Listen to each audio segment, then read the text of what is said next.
Welcome to Pindar Poetry. We hope you learned something new. You begin by opening the Azure portal and creating a machine learning workspace. This gives you managed storage and the curated compute. Once done, provision a development compute instance for notebooks and enable a compute cluster for training jobs so you can scale. Make sure to install Azure CLI, sign in, and add the As ML extension. This lets you run reproducible commands locally. Why? Because a prepared workspace prevents permission and endpoint errors later, and speeds iteration.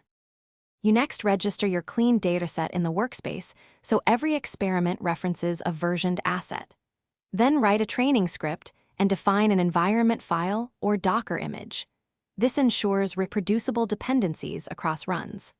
Once configured, submit a training job with As ML job create or use the visual designer to wire components. Make sure to stream logs and metrics from Studio as the run proceeds.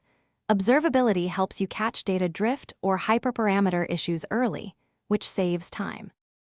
You finalize by registering the trained model and selecting a deployment target, real-time for low latency or batch for bulk scoring.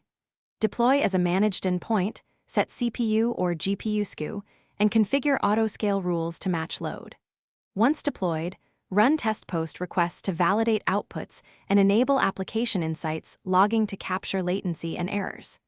If responses are wrong, check model input schema and environment versions first. Mismatched packages or schema differences are the most common causes. Thanks for watching. Consider subscribing if we helped you.